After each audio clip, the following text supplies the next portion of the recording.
News नशा, आदत हर खबर की। दोस्तों नमस्कार, मैं हूं विनीता यादव। केजरीवाल इस वक्त जेल में है, रिमांड पर है। दिल्ली के मुख्यमंत्री अरविंद केजरीवाल की गिरफ्तारी को लेकर अब जर्मन विदेश मंत्रालय की तरफ से भी टिप्पणी कर दी गई है और भारत ने इस पर कड़ा एतराज जताया। केंद्र सरकार ने शनिवार को जर्मन दूतावास के उप प्रमुख को तलब किया और मामले को भारत का इंटरनल मैटर बताया, टिप्पणी पर विरोध जताया। जी हां, जर्मनी ने केजरीवाल की गिरफ्तारी को लेकर टिप्पणी की। शुक्रवार को जर्मन विदेश मंत्रालय के एक प्रवक्ता ने केजरीवाल की गिरफ्तारी पर टिप्पणी करते हुए कहा था, भारत एक लोकतांत्रिक देश है।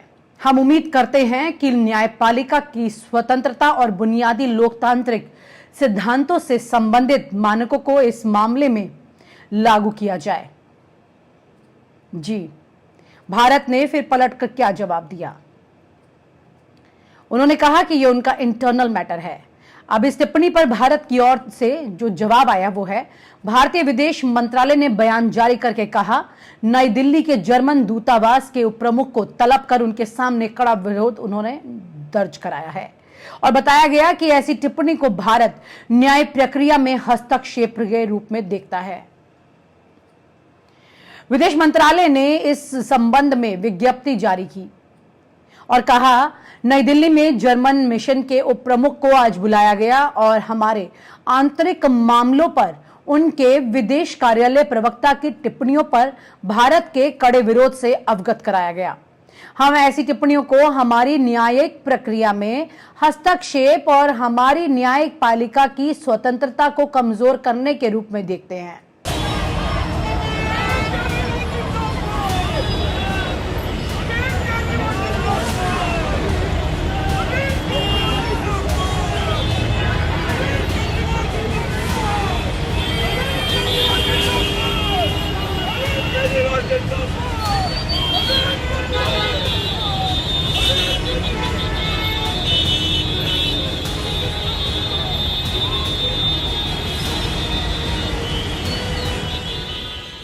विदेश मंत्रालय ने आगे लिखा है कि भारत कानून के शासन वाला एक जीवंत और मजबूत लोकतंत्र है। जैसा कि देश में और लोकतांत्रिक दुनिया में अन्य जगहों पर सभी कानूनी मामलों में होता है, कानून तत्काल मामले में अपना काम करेगा। इस संबंध में की गई पक्षपातपूर्ण धाराएं अत्यंत अनुचित हैं। दरअसल यहां पर जर्मनी का स्टैंड बिल्कुल क्लियर है। उन्होंने ना सिर्फ केजरीवाल को गिरफ्तार करने की प्रक्रिया पर सवाल उठाया है, बल्कि उन्होंने भारत के लोकतांत्रिक ढांचे पर भी सवाल उठाया है। जिस तरह का उन्होंने अपना स्टेटमेंट दिया है, उससे साफ दिखाई देता है कि किस तरह से भारत, जो कि पूरी दुनिया में एक खूबसूरत लोकतंत्र के लिए जाना जाता है, वहां पर इस तरह से मौजूदा मुख्यमंत्री को जेल में डालना और उनके ऊपर जो भी कार्रवाई अभी हो रही है, उसके अलावा हेमंत सोरेन और भी कई तरह की कार्रवाई लगातार दिखाई दे रही है चुनाव से पहले। इन सब बातों को ध्यान में देखते हुए जर्मनी ने अपनी बात तो पूरी कह दी, लेकिन वहीं पर उनको यहां पर भारत सरकार की तरफ से सुनने को मिल गया। भारत सरकार ने यहां पर सीधे सीधे ये कह दिया है कि भाई, हमारा जो ये इंटरनल मैटर है, ये जुडिशरी के द्वारा किया गया मैटर है, न्यायिक प्रक्रिया है, कानूनी प्रक्रिया है। लेकिन सच्चाई ये है कि इस पूरी स्थिति में जिस तरह से आगे काम किया जा रहा है, उस पर आम आदमी पार्टी भी लगातार कई सवाल उठा रही है। बीजेपी इस पूरे मामले को, कथित शराब घोटाले को सही ठहरा रही है, तो वहीं पर आम आदमी पार्टी सीधे सीधे कह रही है कि कोई भी सबूत वहां पर नहीं है। एक विटनेस की वजह से अरविंद केजरीवाल को दोषी ठहराया जा रहा है, आरोपी ठहराया जा रहा है इस मामले में। लेकिन ये कथित आरोपी हैं या नहीं है, इसका फैसला अभी तक कहीं क्लैरिटी में नहीं है। ऐसे में मौजूदा सीएम को इस तरह से हिरासत में लेने पर तमाम तरह की चर्चाएं देश में चल रही हैं। बड़ी बात यह है कि जिस तरह से अरविंद केजरीवाल को अरेस्ट किया गया, उस तरह से बृजभूषण के लिए क्यों नहीं उस वक्त कदम उठाए गए थे। इस तरह से बीजेपी की भी एक लंबी चौड़ी लिस्ट है जिन लोगों पर तुरंत फैसले होने थे, तुरंत सजा होनी थी, या फिर ये कहें कि तुरंत उन्हें रिजाइन करना चाहिए था, लेकिन ऐसा कभी भी इतना सामयिक तरीके से नहीं हुआ। और यहां पर अरविंद केजरीवाल पर इस तरह से लगातार सवाल उठाना और एकदम से दुरुस्त वक्त पर कदम उठाना, गिरफ्तार करना, वो भी चुनाव से ठीक पहले, ये अपने आप में कई सवाल पैदा करता है। क्योंकि अरविंद केजरीवाल की अगर पार्टी पर नजर डालें तो बहुत ही कम समय में इस पार्टी ने खुद को राष्ट्रीय पार्टी के तौर पर दर्ज करा लिया है। दिल्ली के अलावा बीजेपी में भी इनकी सत्ता है। उसके अलावा और भी केजरीवाल कई और जगह पर अपने पांव पसारने की तैयारी कर रहे थे। जैसे कि हरियाणा में उन्होंने अच्छी खासी सीटों के साथ में गठबंधन के साथ डील की। दिल्ली और पंजाब के अलावा भी और सीटें, गुजरात में उन्होंने जाकर के हुंकार भरनी शुरू की। ऐसे कई राज्यों की तरफ आम आदमी पार्टी जो है वो एम कर रही है। ऐसी स्थिति में बढ़ते कदम पर इस तरह से कोई प्रहार या इस तरह की स्थिति सामने आना जिसमें उसके मुखिया को अरेस्ट कर लिया जाए, तो ये राजनीतिक घटनाओं से परे नहीं कहा जा सकता है। ये राजनीतिक घटनाओं के ताने बाने में ही बुना हुआ है। चाहे आप इधर की बात सोचते हो या फिर उधर की बात सोचते हो, ये तो आपको मानना ही पड़ेगा। क्योंकि सबसे बड़ी बात यहाँ पर एक और है कि जिस तरह से केजरीवाल को अरेस्ट किया गया है ठीक चुनाव के पहले, वो भी बहुत सवाल खड़े किए जा रहे हैं उसमें। क्योंकि जब अभिषेक मनु सिंघवी ने डीवाई चंद्रचूड़ की बेंच में इस मामले पर याचिका लगाकर, कथित शराब घोटाले पर याचिका लगाकर जब वहां पर केजरीवाल की सुनवाई की बात की थी, तो उस वक्त उन्होंने भी ये दलील दी थी कि इतना बड़ा लोकतंत्र का त्योहार सामने है, चुनाव बिल्कुल ठीक सामने है और कई बड़े नेताओं की गिरफ्तारी हो सकती है। उस वक्त में अभिषेक मनु सिंघवी की इस दलील को सुनने के बाद ही डीवाई चंद्रचूड़ ने ये कहा था कि आप इसे तुरंत बेंच के सामने लेकर जाए याचिका को। हालांकि उस याचिका को वापस लिया गया बाद में, लेकिन डीवाई चंद्रचूड़ खुद उस वक्त इस मामले की गंभीरता को समझते हुए इस पर जल्द से जल्द सुनवाई की बात कह रहे थे। सबसे बड़ी बात यही है कि यहां पर देश के लोकतंत्र का सवाल है। अगर देश के संविधान के मुताबिक चले तो आप इन बातों को कतई नजरअंदाज नहीं कर सकते हैं। क्योंकि देश की जनता द्वारा चुना गया नेता इस लोकतंत्र के सबसे मजबूत पिलर में से है। और अगर उस पर इस तरह से सीधे सीधे कई पक्षपाती प्रहार होते हुए दिखाई देते हैं, तो जाहिर सी बात है कि यहां पर देश ही नहीं बल्कि दुनिया से अलग अलग जगहों से ये सवाल उठ सकते हैं, जैसा कि जर्मनी दूतावास की तरफ से उठा है। आपको बता दें कि इससे पहले भी कई बार देश के ऐसे फैसलों को लेकर, खास तौर से मोदी सरकार के कार्यकाल में ऐसे कई फैसले, ऐसी कई चीजें हुई हैं जिसकी आलोचना अंतर्राष्ट्रीय स्तर पर कई बार की जा चुकी है, लेकिन यहां पर उस बात का कोई असर नहीं होता है। जैसे कि अंतर्राष्ट्रीय स्तर पर कौन क्या कह रहा है, अब इस बात पर हमारे विदेश मंत्रालय ने ध्यान देना ही बंद कर दिया है। आइए आपको सुनाते हैं कि अरविंद केजरीवाल की गिरफ्तारी के बाद भगवंत मान और उनकी पत्नी ने क्या कहा। केजरीवाल जी की धर्मपत्नी हूँ। आपके बेटे और आपके भाई अरविंद केजरीवाल जी ने जेल से आपके लिए संदेश भेजा है। मेरे प्यारे देशवासियों, मुझे कल गिरफ्तार कर लिया गया। मैं अंदर रहूं या बाहर, हर पल देश की सेवा करता रहूंगा। मेरी जिंदगी का एक एक पल देश के लिए समर्पित है। मेरे शरीर का एक एक कतरा देश के लिए है। इस पृथ्वी पर मेरा जीवन ही संघर्ष के लिए हुआ है। आज तक बहुत संघर्ष किए, आगे भी मेरी ज़िंदगी में बड़े बड़े संघर्ष लिखे हैं। इसीलिए ये गिरफ्तारी मुझे अचंभित नहीं करती।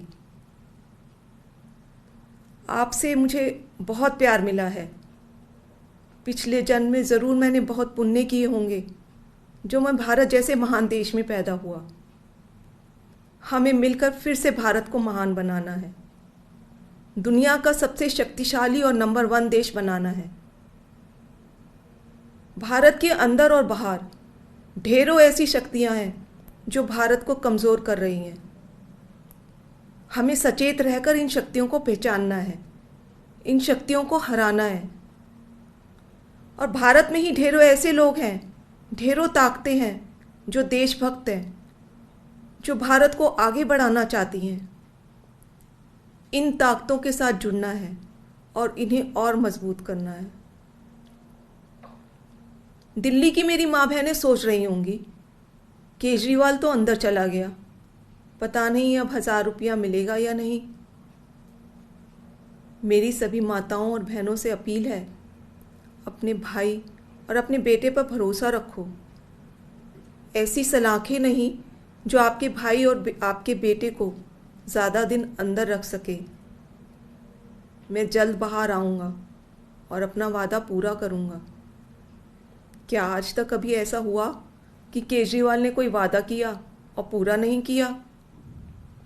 आपका भाई, आपका बेटा लोहे का बना है, बहुत मजबूत है। बस एक विनती है, एक बार मंदिर ज़रूर जाना और भगवान से मेरे लिए आशीर्वाद मांगना। करोड़ों लोगों की दुआएं मेरे साथ है, यही मेरी ताकत है। आम आदमी पार्टी के सभी कार्यकर्ताओं से भी मेरी अपील है कि मेरे अंदर जाने से समाज सेवा और लोक सेवा का काम रुकना नहीं चाहिए। और हाँ, इस वजह से बीजेपी वालों से भी नफरत नहीं करनी। वे सब हमारे भाई बहन हैं। मैं जल्द लौट कर आऊँगा। आपका अपना अरविंद। जय हिंद। सभी पत्रकार साथियों का स्वागत है। बहुत ही गंभीर विषय पर मैं बात करने के लिए आपके पास आया हूं। देश में जो माहौल चल रहा है, कई सालों से चल रहा है, जो एजेंसीज हैं उनको एक टूल की तरह, एक औजार की तरह, हथियार की तरह इस्तेमाल किया जा रहा है। कोई भी विपक्ष का नेता, कोई भी विपक्ष का कोई लीडर अगर बीजेपी के जुल्म जबर के खिलाफ बोलता है तो उसके घर पे ईडी आती है, उसके घर पे सीबीआई आती है, इनकम टैक्स आती है। और ये अनडिक्लेयर्ड इमरजेंसी की तरह देश के हालात हो गए हैं। ये बात आज मैं इसलिए कह रहा हूं कि यही बात आडवाणी जी ने कही थी कि अनडिक्लेयर्ड इमरजेंसी वाले हालात हो जाएंगे। तो आज हालात वही हैं। गवर्नर, जहां इनकी सरकार नहीं है वहां गवर्नर के जरिए, राज्यपालों के जरिए तंग किया जा रहा है। मैं भी उसका पीड़ित हूं। एक केरला के मुख्यमंत्री अभी जंतर मंतर पर आके गए। तमिलनाडु के मुख्यमंत्री अपने गवर्नर से तंग है। उनका गवर्नर भाषण ही नहीं पढ़ता, उनका लिखा हुआ विधानसभा में जो पढ़ना होता है बजट सेशन में। ममता दीदी को हर रोज तंग किया जा रहा है। हेमंत सोरेन को गिरफ्तार कर लिया। दिल्ली में अरविंद केजरीवाल साहब को जब भी कोई काम करते हैं एलजी टांग अड़ाता है बीच में। सुप्रीम कोर्ट के जरिए सरकार चलानी पड़ रही है। हम भी सुप्रीम कोर्ट में पहुंचे हुए हैं। आरडीएफ का पैसा 5500 करोड़ रूरल डेवलपमेंट फंड का पंजाब का रोका हुआ है। नेशनल हेल्थ मिशन का पैसा रोका हुआ है। 8000 करोड़ से ज्यादा पंजाब का पैसा रोक रखा है। हम कोई भीख थोड़ी मांगते हैं, वो हमारे टैक्स का पैसा है, पंजाब के लोगों का हिस्सा है, वो योगदान है। फिर गवर्नर्स के जरिए सुप्रीम कोर्ट में मुझे जाना पड़ा गवर्नर के खिलाफ कि जी बजट सेशन नहीं होने दे रहे। सुप्रीम कोर्ट में स्टालिन जी सुप्रीम कोर्ट में, केरला के मुख्यमंत्री सुप्रीम कोर्ट में, अरविंद केजरीवाल जी हर बात पे सुप्रीम कोर्ट में जाना पड़ रहा था। सुप्रीम कोर्ट के 5-0 के बेंच ने कहा सर्विसेज जो हैं वो अरविंद केजरीवाल जी के पास, सरकार के पास रहनी चाहिए। सुप्रीम कोर्ट का 5-0 का फैसला नहीं माना। उसी दिन ऑर्डिनेंस जारी करके कहते नहीं, अरविंद केजरीवाल को काम नहीं करने देंगे हम। क्या अस्पताल बनाने वाला, आज दिल्ली में अस्पताल बनाने वाला, जिसने पूरे देश में हेल्थ क्रांति लेके आई, पैरासीटामोल की छोटी सी टैबलेट से लेके 40-50 लाख जो टेस्ट है फ्री हैं। आप लोग भी जाते होंगे, आपके रिश्तेदार, भगवान ना करे कोई ऐसी बीमारी हो। अस्पताल बनाने वाला जेल के अंदर सत्येंद्र जैन।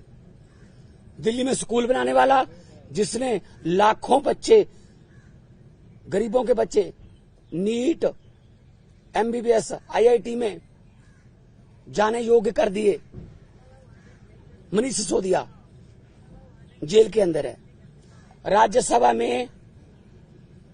राज्यसभा में मोदी जी के खिलाफ उठ के बोलने वाला संजय सिंह अंदर है। अभी अरविंद केजरीवाल साहब को ले गए। मतलब मुझे समझ नहीं आती कि देश में लोकतंत्र है कहां है। टीवी पत्रकार कोई अगर ऐसी रिपोर्टिंग कर दे, पत्रकार को पकड़ के लेके जाते हैं। कोई यूट्यूबर के बारे में कोई यूट्यूब वाला कोई बोल दे कुछ, उसके लिए कानून लेके आए, ये आपका कंटेंट जो है ये भड़काऊ है, हेट स्पीच माना जाएगा इसको। सबसे ज्यादा हेट स्पीच कौन देता है देश में? सबसे ज्यादा हेट स्पीच बीजेपी वाले देते हैं। गोली मारो, ये आतंकवादी हैं, इनको वोट दोगे तो आपके घरों में आएंगे। मतलब ये हेट स्पीच तो ये है ना। और आप हमसे जुड़े रहने के लिए सब्सक्राइब करें YouTube पर, फॉलो करें Twitter पर और लाइक करें Facebook पर। और ज्यादा जानकारी के लिए आपको टाइप करना होगा सिर्फ न्यूज नशा।